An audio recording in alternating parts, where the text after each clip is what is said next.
The Rubaiyat of Omar Khayyam by Omar Khayyam. Rendered into English verse by Edward Fitzgerald. First edition. 1. Awake, for morning in the bowl of night has flung the stone that puts the stars to flight, and lo, the hunter of the east has caught the Sultan's turret in a noose of light. Dreaming when dawn's left hand was in the sky, I heard a voice within the tavern cry, "Awake, my little ones, and fill the cup, before life's liquor in its cup be dry." And as the cock crew, those who stood before the tavern shouted, "Open then the door! You know how little while we have to stay, and once departed, may return no more." Now the new year reviving old desires, the thoughtful soul to solitude retires, where the white hand of Moses on the bough puts out, and Jesus from the ground suspires. Iram indeed is gone with all its rose, and Jamshed's seven-ringed cup where no one knows, but still the vine her ancient ruby yields, and still a garden by the water blows. And David's lips are locked, but in divine, high-piping Pahlavi with wine, wine, wine, red wine. The nightingale cries to the rose, that yellow cheek of hers incarnadine. Come fill the cup, and in the fire of spring the winter garment of repentance fling. The bird of time has but a little way to fly, and lo, the bird is on the wing. And look, 1,000 blossoms with the day woke, and 1,000 scattered into clay. And this first summer month that brings the rose shall take Jamshed and Kaikobad away. But come with old Khayyam and leave the lot of Kaikobad and Kai Khosru forgot. Let Rustum lay about him as he will, or Hatim Tai cry supper, heed them not. With me along some strip of herbage strown, that just divides the desert from the sown, where name of slave and sultan scarce is known, and pity Sultan Mahmud on his throne. Here, with a loaf of bread beneath the bough, a flask of wine, a book of verse, and thou beside me singing in the wilderness, and wilderness is paradise enow. How sweet is mortal sovereignty, think some, others how blessed the paradise to come. Ah, take the cash in hand and wave the rest, oh, the brave music of a distant drum. Look to the rose that blows about us, lo, laughing, she says, into the world I blow, and once the silken tassel of my purse tear, and its treasure on the garden throw. The worldly hope men set their hearts upon turns ashes, or it prospers, and anon, like snow upon the desert's dusty face, lighting a little hour or two, is gone. And those who husbanded the golden grain, and those who flung it to the winds like rain, alike to no such aureate earth are turned, as buried once, men want dug up again. Think, in this battered caravanserai, whose doorways are alternate night and day, how sultan after sultan with his pomp abode his hour or two, and went on his way. They say the lion and the lizard keep the courts where Jamshed gloried and drank deep, and Bahram, that great hunter, the wild ass, stamps o'er his head, and he lies fast asleep. I sometimes think that never blows so red the rose as where some buried Caesar bled, that every hyacinth the garden wears dropped in its lap from some once lovely head.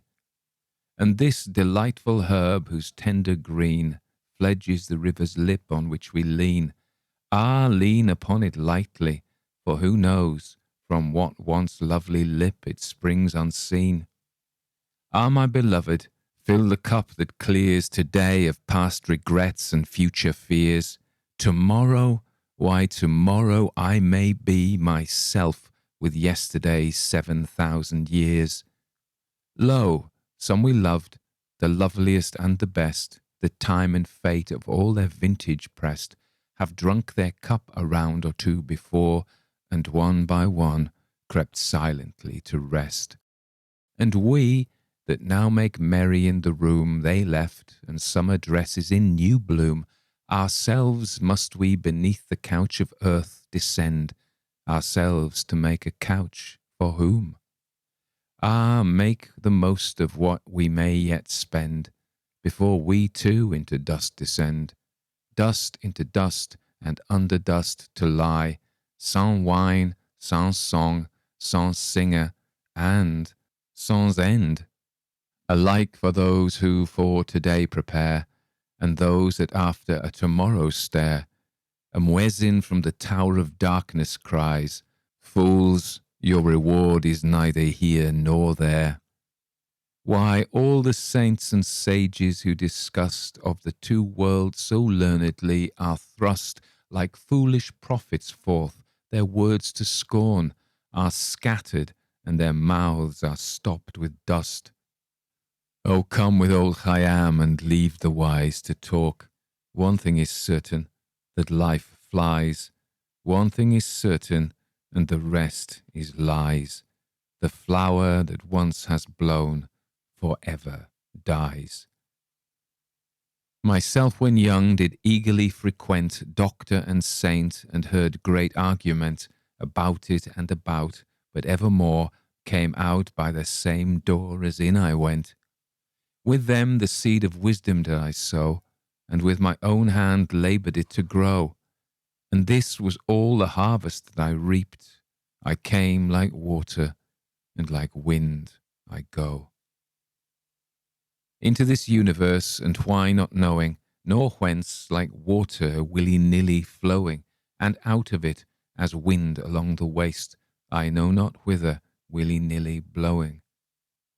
What without asking hither hurried whence, and without asking whither hurried hence, another and another cup to drown the memory of this impertinence.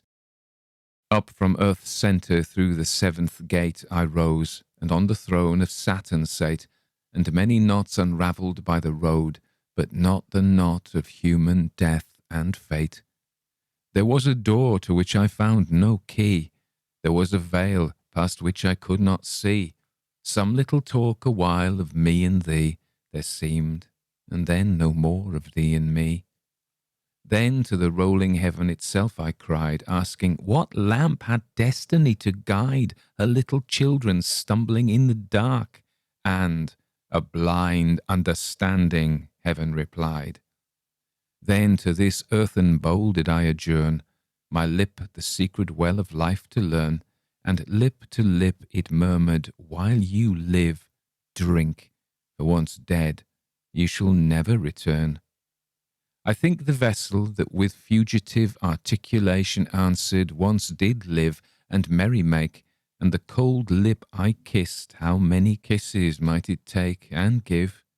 For in the marketplace, one dusk of day, I watched the potter thumping his wet clay, and with its all obliterated tongue it murmured, Gently, brother, gently, pray. Ah, fill the cup. What boots it to repeat how time is slipping underneath our feet? Unborn tomorrow and dead yesterday. Why fret about them if today be sweet? One moment in annihilation's waste, one moment of the well of life to taste. The stars are setting, and the caravan starts for the dawn of nothing. Oh, make haste. How long in infinite pursuit of this and that endeavour and dispute? Better be merry with the fruitful grape than sadden after none or bitter fruit. You know, my friends, how long since in my house for a new marriage I did make carouse, divorced old barren reason from my bed, and took the daughter of the vine to spouse. For is and is not, though with rule and line, and up and down without, I could not define, I yet in all I only cared to know was never deep in anything but wine. And lately, by the tavern door agape, came stealing through the dust an angel shape, bearing a vessel on his shoulder, and he bid me taste of it, and 'twas the grape. The grape that can with logic absolute the 72 jarring sects confute, the subtle alchemist that in a trice life's leaden metal into gold transmute. The mighty Mahmud, the victorious Lord, that all the misbelieving and black horde of fears and sorrows that infest the soul scatters and slays with his enchanted sword. But leave the wise to wrangle, and with me the quarrel of the universe let be, and in some corner of the hubbub couched, make game of that which makes as much of thee.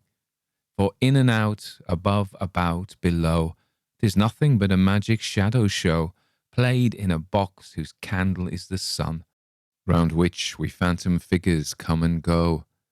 And if wine you drink, the lip you press, end in the nothing all things and end in yes, then fancy while thou art but what? Thou shalt be nothing, thou shalt not be less. While the rose blows along the river brink, with old Khayyam the ruby vintage drink, and when the angel with his darker draught draws up to thee, take that, and do not shrink. 'Tis all a checkerboard of nights and days, where destiny with men for pieces plays, hither and thither moves, and mates, and slays, and one by one back in the closet lays. The ball no question makes of eyes and nose, but right or left as strikes the player goes, and he that tossed thee down into the field, he knows about it all, he knows. The moving finger writes, and having writ, moves on, nor all thy piety nor wit shall lure it back to cancel half a line, nor all thy tears wash out a word of it. And that inverted bowl we call the sky, whereunder crawling cooped we live and die, lift not thy hands to it for help, for it rolls impotently on as thou or I. With earth's first clay they did the last man's need, and then of the last harvest sowed the seed. Yea, the first morning of creation wrote what the last dawn of reckoning shall read. I tell thee this, when starting from the goal, over the shoulders of the flaming foal of heaven, Parwin and Mushtari they flung, in my predestined plot of dust and soul. The vine had stuck a fibre, which about it clings my being. Let the Sufi flout of my base metal may be filed a key that shall unlock the door he howls without. And this I know, whether the one true light kindle to love, or wrath consume me quite, one glimpse of it within the tavern court, better than in the temple lost outright. O thou who didst with pitfall and with gin beset the road I was to wander in, thou wilt not with predestination round enmesh me and impute my fall to sin. O thou who man of baser earth didst make, and who with Eden didst devise the snake, for all the sin wherewith the face of man is blackened, man's forgiveness give and take. Listen again. One evening at the close of Ramazan, ere the better moon arose, in that old potter's shop I stood alone, with the clay population round in rows. And strange to tell, among that earthen lot, some could articulate, while others not. And suddenly one more impatient cried, Who is the potter, pray, and who the pot? Then said another, Surely not in vain my substance from the common earth was ta'en, that he who subtly wrought me into shape should stamp me back to common earth again. Another said, Why, near a peevish boy would break the bowl from which he drank in joy. Shall he that made the vessel in pure love and fancy in an after rage destroy? None answered this, but after silence spake a vessel of a more ungainly make. They sneer at me for leaning all awry. What did the hand then of the potter shake? Said one, Folks of a surly tapster tell, and daub his visage with the smoke of hell. They talk of some strict testing of us. Pish! He's a good fellow, and 'twill all be well. Then said another with a long-drawn sigh, My clay with long oblivion is gone dry, but fill me with the old familiar juice, methinks I might recover by and by. So while the vessels one by one were speaking, one spied the little crescent all was seeking, and then they jogged each other, Brother, brother, hark to the porter's shoulder, not a creaking. Ah, with the grape my fading life provide, and wash my body whence the life has died, and in a winding sheet of vine leaf wrapped, so bury me by some sweet garden side. That even my buried ashes such a snare of perfume shall fling up into the air, as not a true believer passing by, but shall be overtaken unaware. Indeed, the idols I have loved so long have done my credit in men's eye much wrong, have drowned my honour in a shallow cup, and sold my reputation for a song. Indeed, indeed, repentance oft before I swore, but was I sober when I swore? And then came spring, and rose in hand, my threadbare penitence a pieces tore. And much as wine has played the infidel, and robbed me of my robe of honour, well, I often wonder what the vintners buy, one half so precious as the goods they sell. Alas, that spring should vanish with the rose, that youth's sweet-scented manuscript should close. The nightingale that in the branches sang, ah, whence and whither flown again? Who knows? Ah, love, could thou and I with fate conspire to grasp this sorry scheme of things entire, would not we shatter it to bits and then remould it nearer to the heart's desire? Ah, moon of my delight, who know'st no wane, the moon of heaven is rising once again. How oft hereafter rising shall she look through this same garden after me, in vain? And when thyself with shining foot shall pass among the guest stars scattered on the grass, and in thy joyous errand reach the spot where I made one turn down an empty glass. Tamam Shud.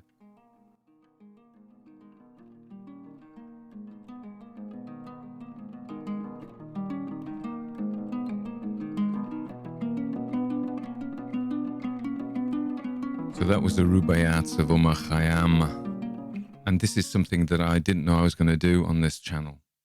I do usually a commentary on the work on when I do in a Classic Ghost Stories podcast, but when I set off doing the Classic Poetry podcast, I hadn't really thought of doing it, and with single poems, it feels like a desecration almost, so I haven't actually commented on them at all. But because some of you may not be familiar with the Rubaiyat, although it was very famous in its day, as we will see, twice it was very famous, and that'll become clear. So let's say something about Omar Khayyam. So Omar Khayyam was a Persian mathematician who was born in Nishapur, which is in the east part of Iran at the moment, in 1048 of the Common Age. Obviously, it would be wrong to call it Anno Domini. And at that time, it was ruled by the Seljuk Turks. Now, these were a Turkic people, the Tartars, who exploded across the Asia, really, in those days, and took and eventually destroyed Constantinople in the Greek Empire, but certainly had a go at the Persian Empire as well. And they captured large chunks of it. Now, of course, the language of Islam is Arabic. So, but Omar's language was Persian. His name in Arabic is Abu al-Fat Omar Ibrahim al-Khayyam. And Khayyam, it means a tent maker in Arabic, so it's thought that his father was perhaps a tent maker. We happen to know pretty much the day of his birth, which was the 18th of May, 1048. And how do we know that? Because we have, or somebody in history, it's probably lost now, has his horoscope. So they had to calculate it, he was born in Nishapur and he was born on that particular day. So Nishapur had been a stronghold of the old pre-Islamic Persian religion, Zoroastrianism. Now, most that still exists a bit, but given how things are there, it hasn't been exactly encouraged, and they would be considered blasphemers and infidels. A lot of the Zoroastrians, the Farsi so-called, moved to India and they're in Bombay. I actually worked with a consultant psychiatrist who was from Mumbai, and he was Zoroastrian, and his ancestors had come from Persia, of course. Now, it was thought that Omar Khayyam's father may have been a Zoroastrian who converted to Islam. Because what we see, one of the striking things about this poem is it's not very Islamic, or it doesn't appear to be on the face of it. In that, it seems to be a celebration of wine and drunkenness, and also appears to be not holding out much hope or any hope of an afterlife. So basically, he's saying, life is short, nothing happens afterwards. Don't look to the sky, i.e., God, to help you, because nobody's going to help you. So just come with me to the pub, leave the saints and the scholars to their chats, and me and you will have a red wine. Okay, so it appears to be almost anti-religious, and it's interesting how people have used that in their own arguments. And this is true for pretty much all literature and all history. Somebody in a modern time interprets it according to their own lights. So one of the things that was said was there's a great, this happens with King Arthur and all sorts of people. People believe that a certain character existed and did a certain thing. And then scholars come along and they make their career by going, oh no, he didn't really exist. Now, nobody's gone as far as to say Omar Khayyam didn't exist, but they've certainly claimed that he didn't write this and that it was attributed to him because of his fame. Now, what was he famous for? He was a bright lad, and he was a mathematician and an astronomer and an astrologer, because remember, in those days, astronomy and the influence of the stars upon humans, i.e. astrology, were not separate. And although I think even in those days, Islam and Christianity, certainly probably Judaism, the religions of the book do not look very kindly on these kind of practices, which are considered sorcerous almost. But certainly they've coexisted. Now, so people were saying, there's a guy called Christopher Hitchens who's a very prominent atheist these days. Dawkins, Hitchens, and Sam Harris, I think, are the atheistic trio who of modern times. And Hitchens has used this poem, not as a part of his argument, but certainly as substance for a view of that there is no God. And so they've done that. But of course, on the other hand, for many centuries, it was believed that Omar Khayyam, who was a mathematician, astrologer, and he worked for the Sultan.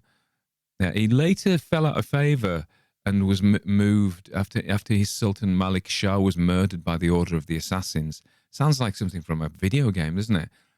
Omar fell out of favor, and he moved to Marv, which is a real place, Marv, Marv, possibly to work as the court astrologer to the new Sultan. So, but we have some reference to his work from as far back as 1160 that Omar Khayyam did write this stuff, and he was a poet in his spare time. And this is not surprising that an astronomer should be a poet, particularly in those days, and possibly even these days. So Omar Khayyam was very famous in those parts, and he lived, of course, he went to Isfahan, which is in Persia, Iran these days, but he was also went to Bukhara and Samarkand, those cities on the Silk Road, which are today in Uzbekistan in Central Asia. So all of that time, all that was part of the kingdom of the Seljuk Turks. So we have the poem potentially very famous. He fell out of favor, as I think I've said, because he wasn't very orthodox in his religion. The other view was that he was a Sufi. So the Sufis are a mystical Islamic sect. They are not considered very favorably by some of the extreme Sunni. I think the Shias are more accepting of them. A lot of them the Sufis tend to be Shia, but a lot of the fundamentalists don't really like them. Now, they are mystical, so what does that mean? So mystical sects within any religion, be that Hasidic Judaism or certain types of Christianity, like Meister Eckhart and the Cloud of Unknowing and things like that, they prize direct contact of the soul with God. Now, this doesn't go down very well generally with the established religion, because the established religion wants you to come through it. It doesn't want you speaking to God direct, and it doesn't want you cutting out the middleman. So that, they have been persecuted. But so the Sufis have used a lot of symbolic language, potentially because of that. And it is argued that the wine stands for the love of God for us, and the rose, which also gets a lot of mentions, is in fact the heart of God. God, the symbol of God, and the heart is very familiar. The Sacred Heart of Jesus, or the heart of Shiva in Kashmir Shaivism as well. So the symbol of the heart for divinity, and the heart and the rose. The rose is the mystical flower, so of the West anyway. So Persia's coming in with the West here. Further east, it's a lotus, of course. So there we are. So that's the thing. Now, this version is a translation by Edward Fitzgerald. So, and I think its fame, the poem's fame in the West, owes itself to Edward Fitzgerald. So Edward Fitzgerald was born in 1809 in Woodbridge in Suffolk, England. Fitzgerald was his mother's name, and I think they took the name because she inherited a fortune. She was a very, very wealthy woman.